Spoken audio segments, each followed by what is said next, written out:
네, 이번 주 사건 사고 브리핑입니다. 좀 황당한 사건이 있었습니다. 6월 달에 있었던 사건인데요. 그 찜질방에서 네. 그 음료수에다 진정제를 타서 먹였던 60대 피의자가 있습니다. 피의자가 60대죠. 네. 남성인데 아마 찜질방 쪽을 전문으로 다니면서 제 생각에는요. 찜질방 내에서 그 사람이 할 수 있었던 일은 하려고 했던 일. 이 범의라고 그러죠. 범의가 어떤 거라고 생각이 드냐면 금품을 훔치거나 네. 아니면 여성에게 성추행 같은 목적이 있는 걸로 보여지거든요. 근데 이제 후자가 가능성이 훨씬 많습니다. 왜 그러냐면 몰래 음료수에다가 이 진정제를 타서 먹여서 먹은 사람들 세 사람이 다 여성이기 때문에. 예, 그래서 성범죄를 그 염두에 두고 성범죄 계획하에 범행한 걸로 보여지기는 해요. 그게 아마 가능성이 더 많을 거예요. 이 경우가 뭐냐면요. 이 범인이 찜질방에 가가지고 여성들이 혼자 온 여성들을 찾는 거예요. 네. 그래서 그분한테 그 여성한테 말을 붙여요. 네. 말을 붙이고 뭐 이렇게 하면서 좋은 자리라든지 뭐 찜질방 내에도 어떤 위치 같은 데가 있잖아요. 뭐 이런 쪽으로 이제 유도를 하는 것 같아요. 그런데 이 사람이 유도한 장소는 CCTV의 사각지대예요. 네. 그거는 그러면 그 찜질방 전체에 있는 사각지대를 이 사람은 어떻게 알을까? 어떻게 하냐면요.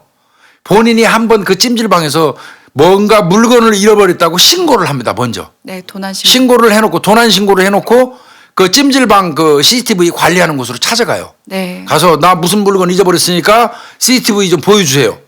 그러면 찜질방에서는 다 보여주거든요. 네. 그러면 CCTV가 설치되어 있는 그 장소를 머릿속에 딱 꿰일 수 있죠, 이 사람은. 그러면 그 장소만 피하면 어떤 범행을 해도 모르잖아. 네. 그래서 수면제를 가지고 가서 그 여성이 일반적으로 찜질방에 가면 음료수를 사가지고 거기 놔두잖아요. 네. 찜질하러 들어갔을 때 그 음료수에다가 몰래 이 수면제 가루를 타서 넣는 거예요. 네. 진정제를. 네. 그러면 그 여성이 찜질하고 나와서 그 음료수 탄 걸 모르고 먹잖아요. 네. 그리고 잠이 들거나 네. 아니면 정신을 잃거나 네. 이렇게 만들고 그 이후에 어떤 범행을 하려는 건지는 미루어 짐작이 되잖아요. 네. 그 수면제 성분은 본인이 병원에서 그 자기가 우울이라든지 이런 걸로 인해 수면 네. 장애가 있다는 걸로 해서 자기가 타서 그것들을 확보했다고 하더라고요. 맞습니다. 네. 그러고 나서 이제 탄 건데 저는 또 의아한 면들이 뭐가 있었냐면 그 어떻게 그러면은 이 분들이 내 음료수에 수면제를 타고 한 건지 알게 된 거냐. 일단은 거기 세 분 피해본 분들 중에서는 한 모금 마셨는데 쓴맛이 났다. 그런 얘기는 하는데 왜 씁쓸하지 그러면서 더 먹었던 것 같아요. 왜? 늘상 거기 사 먹던 음료수니까. 그렇죠. 그러니까 그걸 먹고 나서 잠이 들었거나 그 이후에 막 두통, 어지럼증, 뭐 무기력 이런 게 와가지고 병원에 치료했던 기록이 있어요. 네. 그 피해자분의 모발을 다 뽑아가지고 거기서 검출했더니 그 약성분이 다 검출이 됐어요. 그렇기 때문에 그 사람이 수면제를 탄 게 확실히 인정이 된 거죠. 그러다 보니까 공통되게 이제 그런 부분이 드러나서 이 범인이 검거가 됐는데 아까 말씀드린 것처럼 범의 어떤 범죄를 저지르고 뭐 우리가 볼 때는 뻔하지만요. 네. 그거는 입증이 안 됐잖아요. 그렇죠. 입증이 안 되다 보니까 재판에 넘겨져서도 뭐 이를테면 성범죄 미수라든지 절도 미수라든지 이런 부분은 안 했고요. 의유를 못 했죠. 증거가 없으니까. 네. 다만 이 사람이 타준 약을 먹고 병원에 가서 치료를 받았으니까 이것도 상해죄에 해당이 돼요. 네. 형법 257조 상해죄. 그 피해자분들이 기억장애라든지 신체적, 네. 정신적으로 고통을 받았다라고 하는 진술을 했기 때문에 그 부분이 상해에 의율이 된 거죠. 진단서 끊어가지고 제출했고. 네, 그래서 상해죄로. 근데 또 피해자는 어떻게 이것이 기억장애를 일으킬 수 있느냐. 수면제를 타서 이 사람들은 어떤 장애도 일으키지 않았다라고 주장을 하면서 자기가 무죄임을 주장을 했죠. 예, 판례에 보면은 잠시 취했다가 깨어나서 원위치, 생리적으로 원위치가 되는 경우에는 상해죄를 의율한다는 규정이 있기는 해요. 그러니까 이 사람은 아니 먹어서 그래 내가 탄 건 맞다. 그렇지만 먹고 잠들었다가 다시 깨어났으면 원위치 된 거니까 이건 상해죄 안 된다 이 얘기거든요. 근데 그렇지 않아요. 네. 이 경우에 이 여성들이 병원에 가서 치료를 했잖아요. 네. 그랬다고 하면 이거는 상해죄가 성립이 되죠. 257조인데 원래는 상해죄 그 정도는 구속 안 돼요. 그 구속이 안 된다는 얘기는 거의 실형도 안 떨어지죠. 벌금 정도밖에 안 되는데 이 경우는 판사가 판단컨대 아까 우리가 전자에 말했던 거. 네. 절도 목적이나 성범죄 목적인 건 맞는 것 같은데 네. 심정적으로는 판사도 그렇게 받은 거야. 그런데 증거가 없으니까 그 죄명을 의율할 수는 없지만 상해죄는 의율이 가능하니까 상해죄를 의율하면서 형량은 성범죄에 버금가게 3년을 때려버린 거야. 그리고 재질이 나쁘다고 얘기한 거죠. 사전에 그렇죠. CCTV를 보면 도난 신고를 해서 CCTV의 사각지대를 확보를 했다라는 것과 그다음에 진정제, 수면제를 탔다라는 것에 대해서 분명히 높게 그 형량을 측정한 기준이 됐습니다. 맞아요. 그러니까 이 사람은 전과도 있는 사람이고 네, 사기죄. 제가 생각할 때는 이번 사건이 드러나서 그렇죠. 네. 성공한 유사한 사건이 많이 있었을 거라는 생각이 들어요. 그리고 이 사람은 꼭 찜질방이 아니어도 어떤 다른 그 범행의 기회에 이런 그 우울증 약을 이용해서 범행을 그동안 해왔을지도 몰라요. 네. 암수율이 있을 걸로 보이죠. 수면제를 이용하는 경우는 첫 번째 이렇게 이용하는 경우는 절대 없어요. 왜냐하면 수면제 양을 조절해야 되는 그렇죠. 부분이 있고 네. 이거에 대한 그 시간이라든지 자기가 딱 알아야 되기 때문에 이렇게 범죄에 바로 쓰는 경우는 수면제는 거의 없어요. 그렇죠. 그렇기 때문에 아마 그 유사 범죄들이라든지 아마 자기가 실험했었던 상황들이 분명히 있을 거라고 저도 맞아요. 생각을 해요. 맞아요. 그리고 또 안타까운 거는 이럼으로 인해서 사람들이 사회가 더욱더 각박해진다라는 거예요.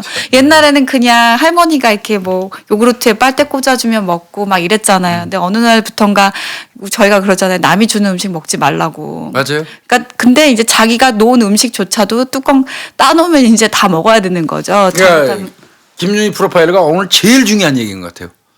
이제는요, 솔직히 우리 찜질방에 가면 그 음료수 이렇게 빨대 꽂아서 있는 그 물통에 있는 거 음료수 사서 거기 좀 마시다가 놓고 안에 들어가서 찜질 한번 하고 땀 한번 흘리고 와서 또 다시 먹고 그러잖아요. 네. 그래도 아무 이상이 없다고 그동안 판단했잖아요. 네. 근데 그 틈을 이용해서 여기다 우울증 약을 탄 거 아니에요. 따라서 오늘 이 시간 이후로 우리 방송을 보시는 분들 찜질방에 가서 음료수 그 현장에 그 보관하는 거 잘 하셔야 되겠다. 이거는 좀 한번 생각해 볼 필요가 있을 것 같아요. 네, 주의를 해야 되는 부분이 네, 그런 것 분명히 있더라고요. 같아요. 네. 아, 근데 저는 정말 안타깝다고 생각한 게 증거가 확보될 수 있는 것들 다 차단하려고 했던 거잖아요. 그러니까 그 CCTV 사각지대. 그거 사실 생각보다 쉽지 않아요. CCTV 사각지대 막 저희가 막 TV나 이런 데 보면 금방금방 찾는 것처럼 돼 있지만 그게 아니라 그 구조를 다 알고 있어야 돼요. 구조를 다 알고 있어서 CCTV 봤을 때 어떤 부분이 사각지대라는 것들을 파악을 해야 되기 때문에 이거는 진짜 한두 번 해서 되는 게 아니라 되게 많이 치밀하게 다 이쪽을 봤다라는 얘기예요. 그러니까 자기 물건 없어졌다고 보여달라고 보면서 몇 개가 설치됐고 그 위치가 어딘지를 이 사람은 미리 파악을 한 거예요. 그리고 이 사람이 전과가 사기죄가 있다고 했잖아요. 그러니까요. 그러니까 언변 능력이 굉장히 뛰어났을 거라는 생각이 들어요. 그렇죠. 그렇기 때문에 어느 위치에 사람이 앉으라고 얘기도 했을 거고, 근데 그 사람들은 또 피해자분들은 그걸 되게 친절하다고 호감을 갖고 본 거죠. 바라봤을 거 아니에요. 근데 이런 경험을 또 당하게 되면은 내가 또 누군가 호의를 베풀었을 때 그걸 그대로 바라볼 수가 없다라는 거죠. 불안하죠 이제. 네. 그래서 저도 옛날에는 안 그랬는데 어느 데 가서 누가 너무 잘해주거나 누가 너무 호의를 베풀어주면 한 차례 저 사람이 왜 그러지라는 생각을 하게 되는 것 같아요. 어렸을 때나 아니면 이제 그냥 모두 다 이렇게 저도 시골에서 살았거든요. 그랬을 때는 그냥 누가 주는 거 받아 먹고 누가 뭐 이렇게 다 잘해주면은 그냥 이렇게 벌썩벌썩 받아 먹었는데 요즘엔 누가 이렇게 봉지 뜯은 거에서 이렇게 하나 건네주잖아요. 그런 순간 저도 움찔해요. 그리고 제가 아이가 예뻐서 무언가 사탕을 주고 싶어도 혹시라도 내가 준 걸로 혹시라도 탈날까봐 아니면 저 엄마가 어떻게 반응할까봐 아이가 예뻐도 못 주게 되더라고요. 아유, 그럼 이제 뭐 조심할 수밖에 없는 세상이고 이 경우는 아주 전문꾼이에요. 제가 볼 네. 때는 전문꾼이라고 볼 수밖에 없어요. 그러니까 사전에 사각지대 미리 허위 도난 신고해가지고 다 파악하고 CCTV가 비추지 않는 곳으로 그 사람들을 유인하고 또 그곳에서 그들이 찐방에 들어갔을 때 그 약 넣고 목적이 뭐겠어요. 뻔해요. 네. 금품갈취나 성범죄인데 제가 판단할 때는 3명 여성이 다 여성이라는 걸로 봐서는 이거는 성범죄 가능성이 보다 높다고 볼 수 있죠. 물론 또 양수겸장일 수도 있죠. 성범죄도 하고 그 여성의 뭐 목걸이라든지 뭐 팔찌라든지 이런 거 풀어갈 수도 있잖아요. 네. 예, 그래서 사실은 그 찜질방 같은 데 갈 때 우리 그 이 범죄 다루는 분들은 그 얘기 하거든요. 절대로 귀금속 목걸이라든지 반지라든지 이런 거는 찜질방이나 목욕탕 갈 때 안 하는 게 좋다고 얘기하거든요. 네. 예, 그래서 그거는 안 했으면 좋겠습니다. 두고 가셨으면 좋겠어요. 예, 그것 때문에 공격받는 분들이 생각보다 많아요. 네, 진짜 많고요. 갑자기 찜질방 갈 때도 조심조심 해야 된다고 생각하니까. 세상이 각박해지죠. 근데 이런 사람들 많지는 않으니까요. 네. 안전하게 다 믿고 사는 사회면 좋겠지만 이제는 내가 조심해야 되고 내가 좀 더 자신의 물건을 더 잘 챙기고 내 안전을 확보해야 되는 사회가 된 것 같아요. 안타깝지만 좀 더 저 주의를 기울여야 될 것 같고요. 혹시 찜질방이나 아니면 공공장소 이런 데서 의심되는 분들이 계시면 또 바로 신고하는 그런 시민이 되주셨으면 합니다. 이번 주 사건 브리핑 여기서 마치겠습니다.